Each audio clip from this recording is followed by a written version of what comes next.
prends la Bible, on va lire 2-3 textes. Je voudrais vous apporter juste une petite exhortation. Les 3 interdits qui tuent les chrétiens. Quelqu'un dirait, est-ce que Dieu a des interdits depuis que Jésus-Christ est mort? Je vais tellement court et je tirerai votre attention pour que vous compreniez que la foi chrétienne, la pratique religieuse n'a rien à voir avec la divinité, avec la spiritualité, avec la marche avec Dieu. Mais je voudrais vous situer sur la base simple de la foi qu'il y a 3 choses dans la Bible que nous devons respecter.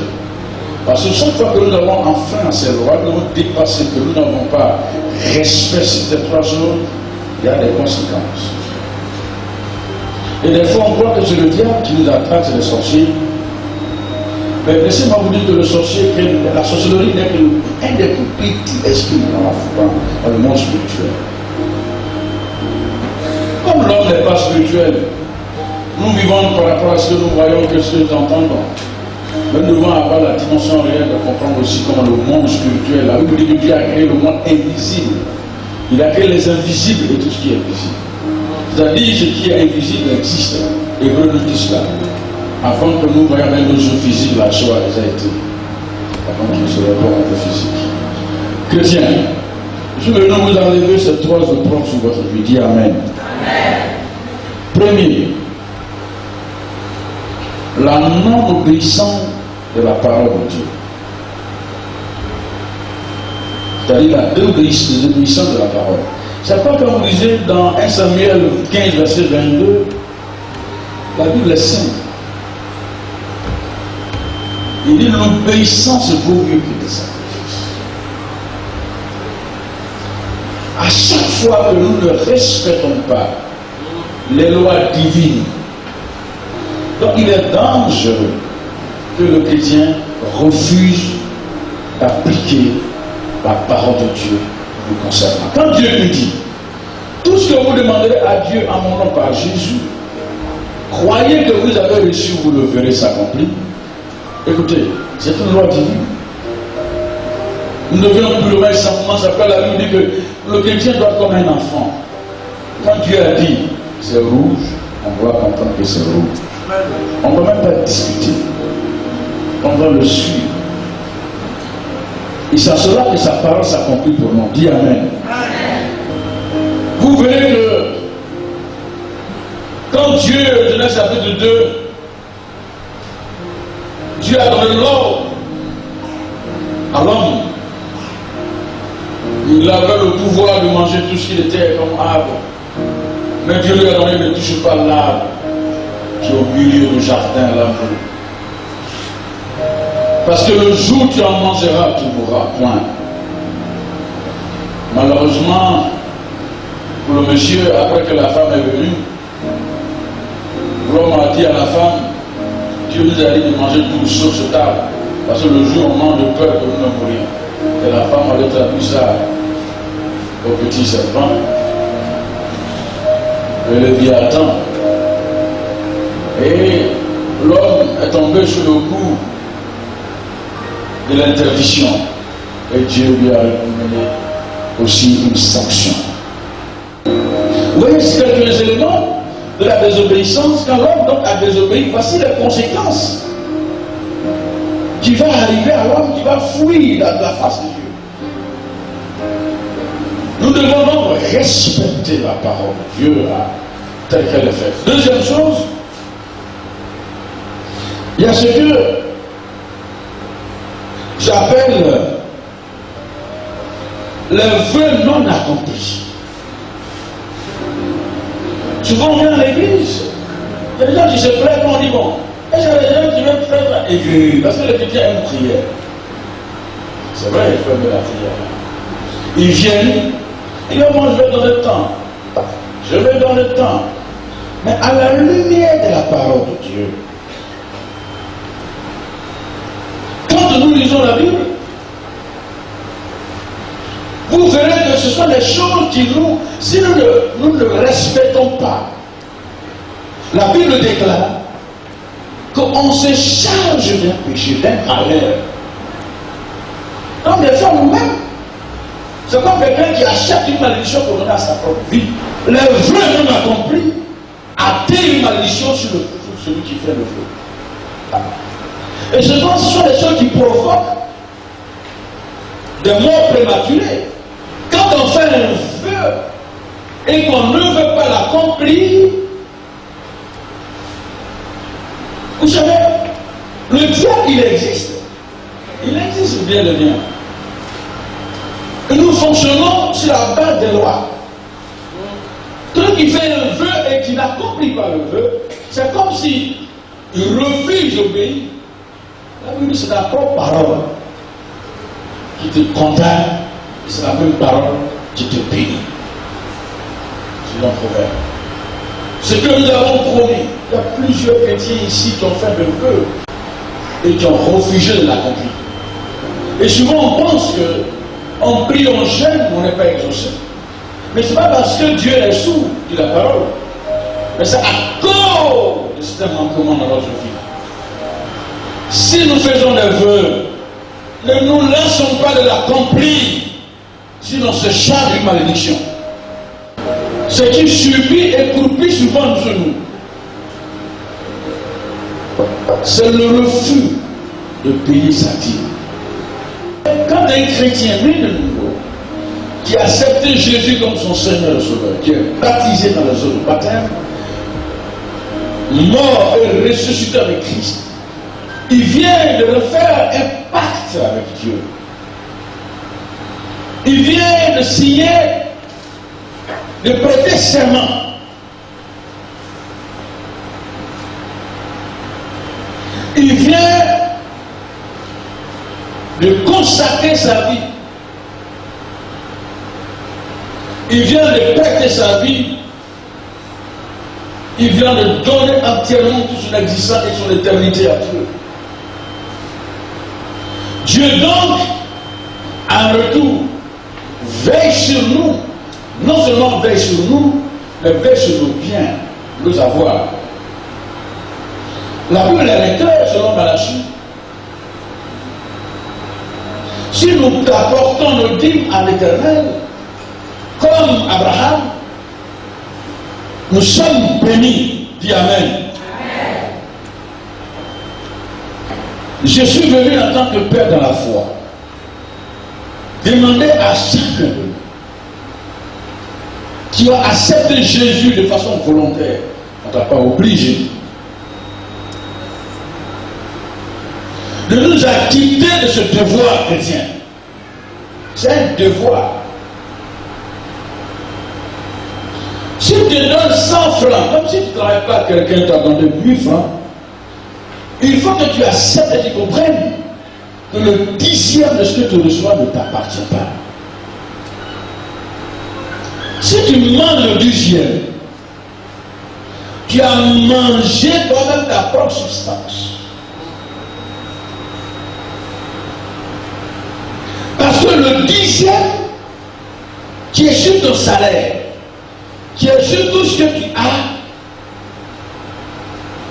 représente l'interdit de Dieu. Et Dieu lui-même dit, une fois que tu bouges cet argent, lui-même Dieu il dit, il leur donne la malédiction. Ça c'est pas Satan qui dit ça. Un jour je lis la Bible et puis quand Saül a désobéi à Dieu, la Bible dit que Dieu lui-même a libéré un mauvais esprit. Ah! Même les mauvais esprits sont au service de Dieu. Il demande l'ordre à un mauvais esprit de venir perturber Saül et de lui accorder l'égarement. Vous savez, quand Dieu te fait la grâce et que tu ne sais pas saisir le porte-monnaie de la grâce, il t'accorde maintenant la disgrâce. Quand il te bénit et que tu n'es pas conscient de la bénédiction, il te retourne la bénédiction à malédiction. C'est ce qu'il a fait avec Saül. Malgré qu'au départ, les gens réclamaient Saül, Dieu n'était pas pour, mais comme les gens voulaient, Dieu dit prenez-le. À leur propre gré. Mais Dieu les regardait faire. Mais à un moment donné, il a donné l'ordre à un mauvais esprit de venir détruire le royaume de Saül. Nous devons respecter les clauses du contrat qui nous lie avec Dieu. C'est un contrat. Dieu, il te donne ma vie. Je t'apporte le 10e de ce que je reçois, mais toi tu m'amènes la bénédiction.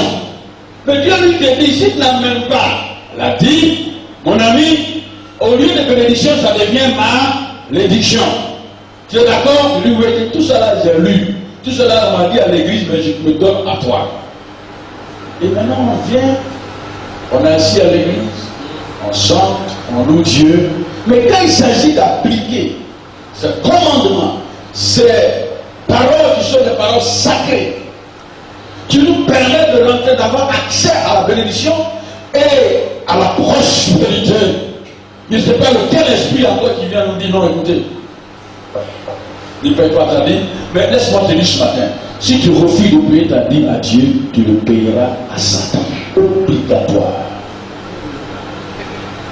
Parce que il pénétrer dans ta maison, il te rendra malade, il rendra tes enfants malades, il va gâter ton frigo, il va gâter ton congélateur, il va gâter tout. C'est-à-dire qu'il va te créer des dépenses où tu vas dépenser non seulement des dépenses, mais il demande de toucher ton salaire. Le jour où on dit les licenciements, tu es premier à être sur la liste. Et tu ne peux jamais accéder à un poste élevé. Parce que tu es convaincu de toi, s'il te donne, tu ne peux pas le donner. Tu ne peux pas le donner.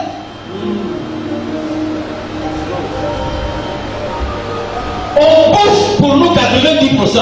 Et puis on a le courage de bouffer les 10%. Comme nos frères musulmans disent, que le 10e, c'est le déchet de l'argent. C'est la poubelle qui est sur l'argent. Une fois que tu as touché ça, tout ce que tu as, tu ne peux rien faire avec le reste des 90. Et tu commences à avoir des dettes. Si tu es commerçant, tu commences, les gens ne viennent plus chez toi. Parce que tu t'es fermé comme une porte. Si tu es fonctionnaire, tu commences à avoir des difficultés. Et tu commences donc à les prendre avance du salaire. Et une fois que tu rentres dans ça, si tu n'as pas la chance, tu tombes sur le marguillard. Et c'est maintenant c'est le marguillard qui contrôle ton salaire. Mais c'est parce que tu as enfreint à une loi.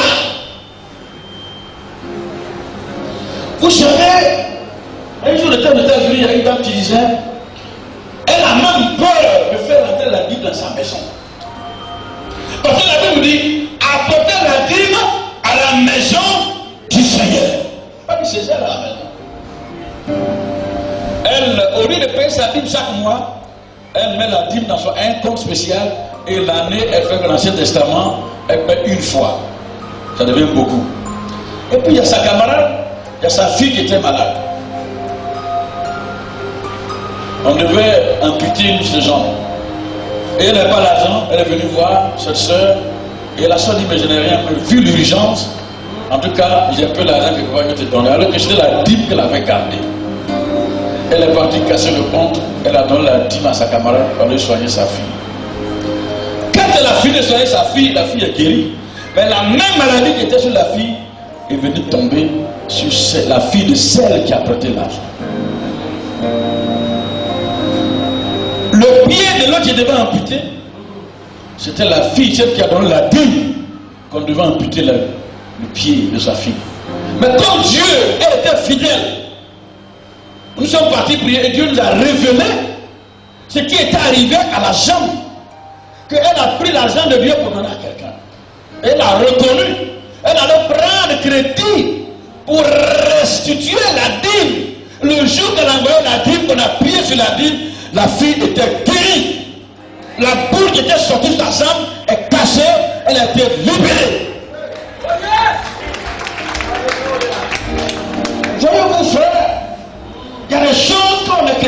joue pas avec.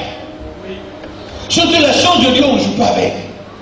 Quand un chrétien a le courage de bouffer la dîme, le dixième de ce qu'il reçoit, c'est-à-dire tu es en train de consommer ce que quelqu'un on a préparé, on a mis médicaments de mort.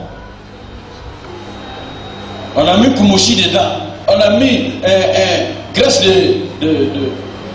comment on a fait ça, cet animal là, qui tue les gens là. Le caïman. C'est-à-dire toi-même, à chaque fois que tu bouffes ta dîme, il faut que tu reconnaisses que tu es en train de manger plus de caïman sur ton argent. Tu es en train de créer tu veux devenir passionnaire. Tu veux te laisser atteindre par les malédictions. Et je veux que tu reçoives ça et que tu ressaisis ça.